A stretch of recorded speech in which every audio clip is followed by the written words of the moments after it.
Welcome to the lecture series of Research Lab. The topic of today's video lecture is MATLAB. Here I am Dr. Richa Sharma, Assistant Professor in the Department of Electronics and Communication Engineering, Punjab University, Patiala. I will start a lecture series on Research Lab in which we will discuss four different modules. The first module is MATLAB, second Excel, the third one is MS Word, and the fourth one is LaTeX. We will discuss all these modules in this lecture series one by one. First we are covering the MATLAB.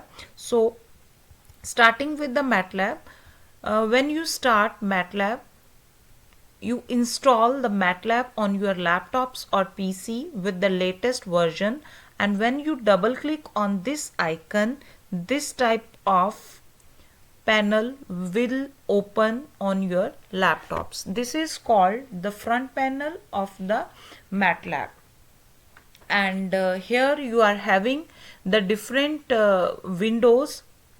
This is called the command window, this is called the current directory, and this is called the workspace, and this is the ribbon which I will discuss one by one. Before discussing the different windows, I will give you a brief introduction about the MATLAB.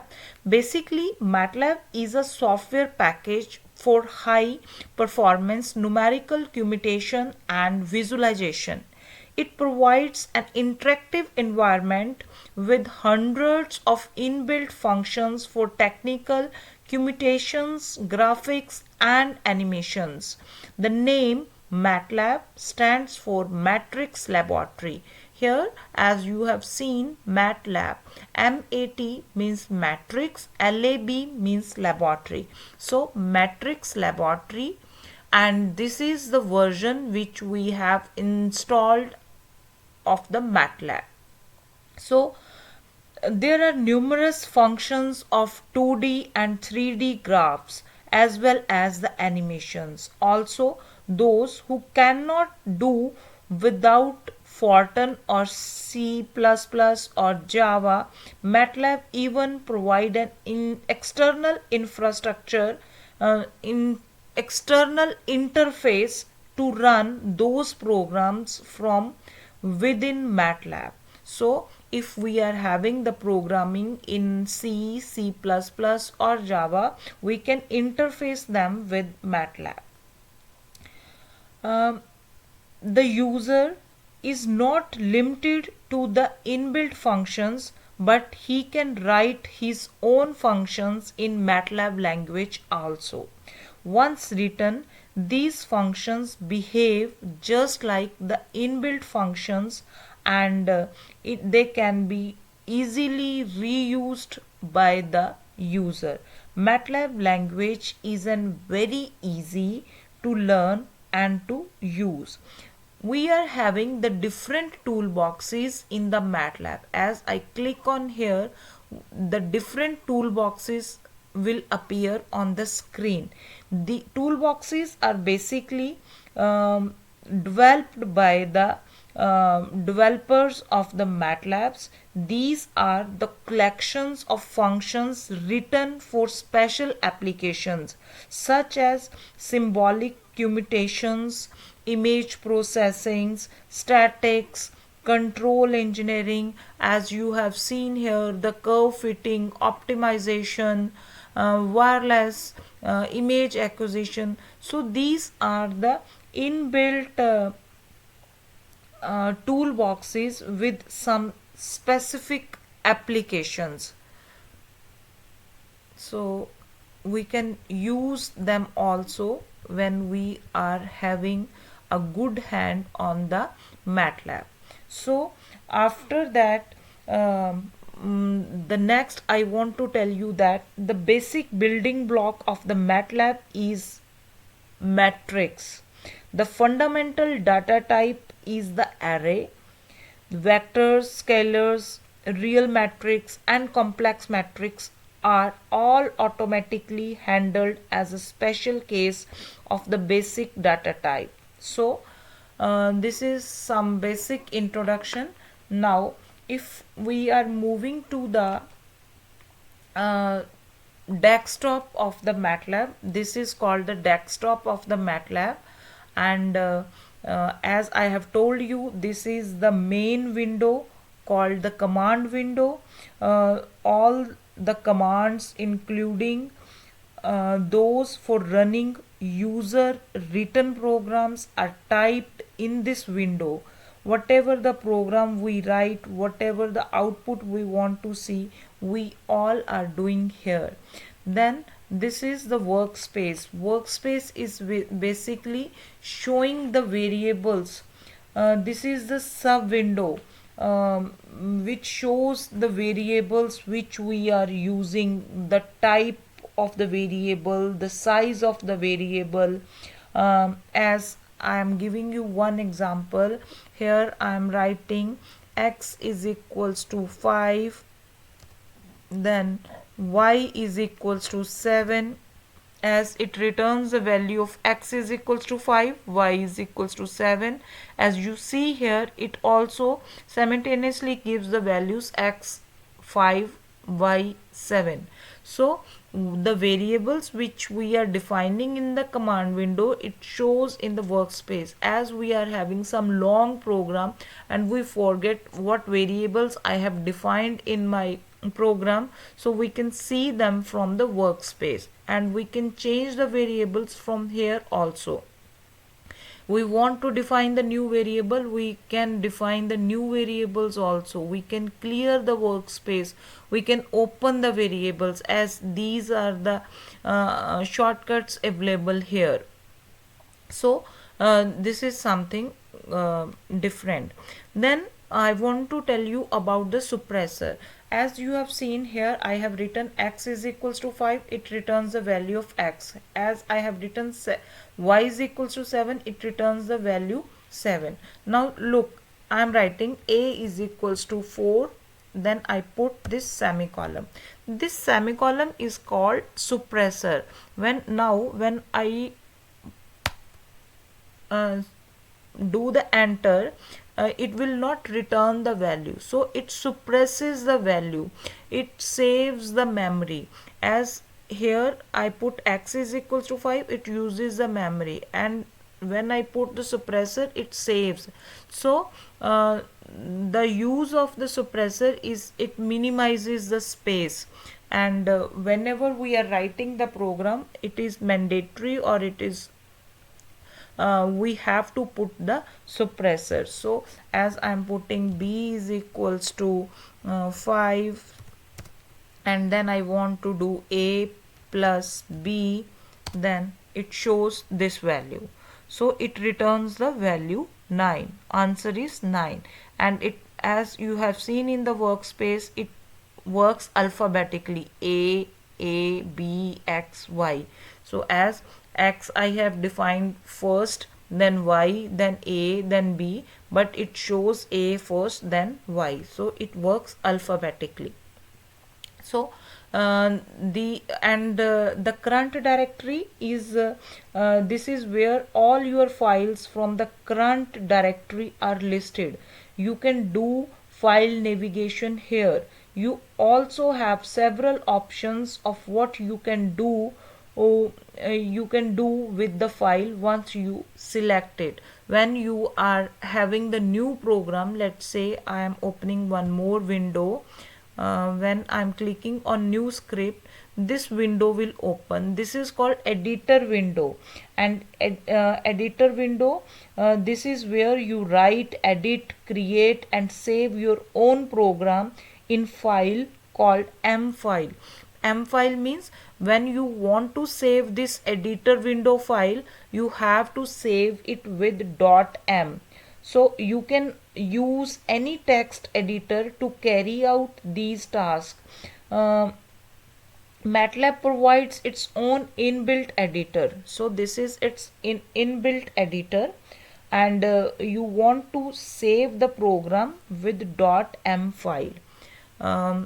And you can reuse, you can run your program again and again if you are having the program in editor window, and because you are having the save option in this. For example, I'm writing some program. A is equals to 5, then B is equals to 6, then C is equals to A plus B. Then I want to save this program. There is a option, save option. Then let's say I want to save them in some folder. Let's say I'm having some folder this, and I want to write the name program2.m and I save it. So here the name changes program2 file.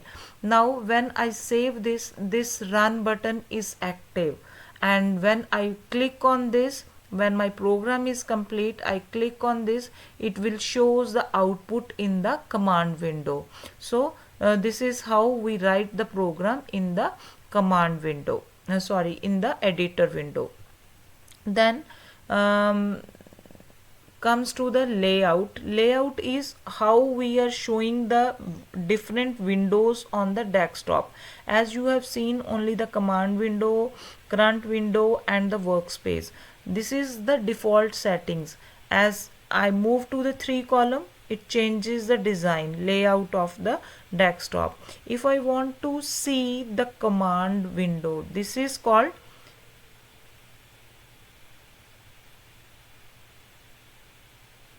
default. Then I want to show the command window, command history. This is another window called command history window. It shows whatever the commands I'm running in the command window, all are saved in your command history. They are not removed from your command history. If you are writing the program today and you want to run, you want to know what commands you have given in the command window after 2 or 3 days, you can see them in the command history. As you have seen my previous commands here also, I have the previous commands already written on the date and time when I have written the commands in the command window, all comes under the command history. So but generally we are having this default layout. Then there is one more window that is called the figure window.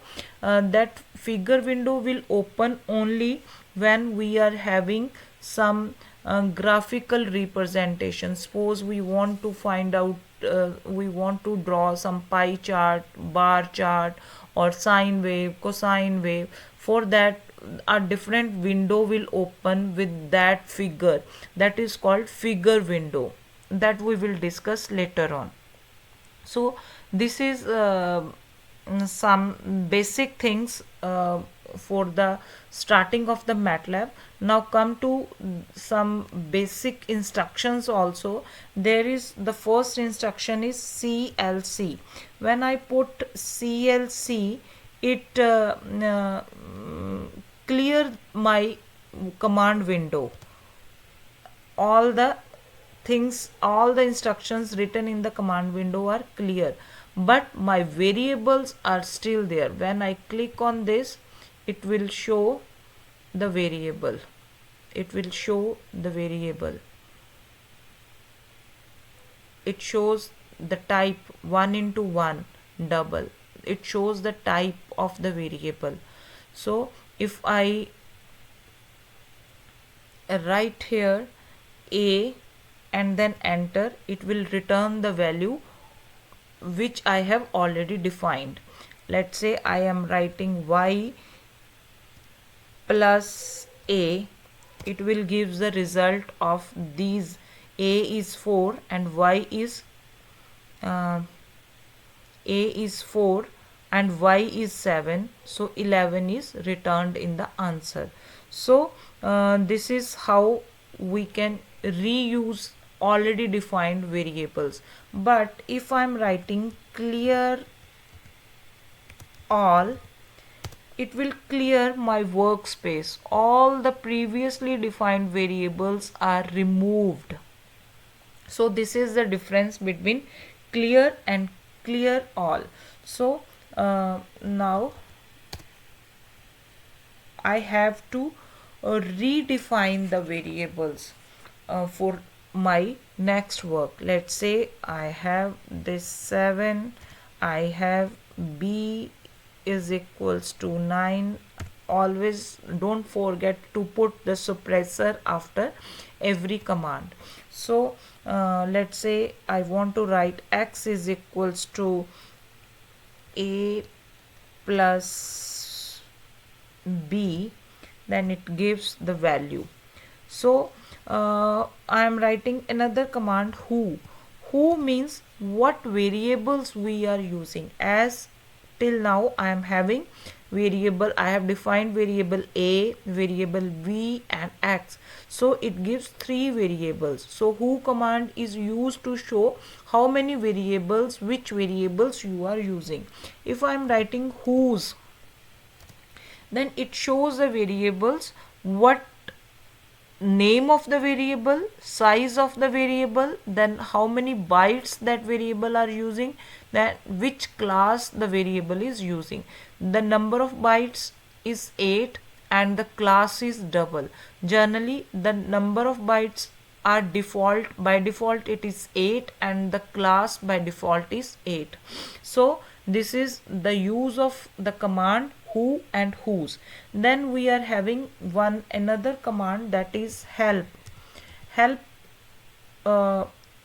Then space the topic whose help we want to find. Let's say I want to find out the help of sine wave. I put help sine and put enter.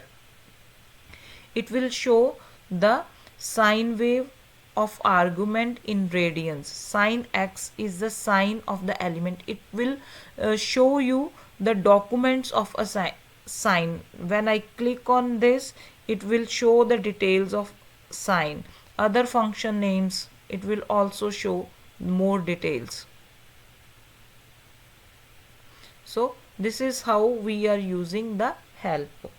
So this is all about the basics of the MATLAB, how we will start, how we will open, and how we are using the command window, editor window, what is the use of workspace, how the current directory is used, what is the use of command history. This is one of the very basic lecture, and in the next lecture we will move for more commands. Hope you like this video. Thank you very much, and if you like my videos, do subscribe my YouTube channel. Till the next video, thank you very much.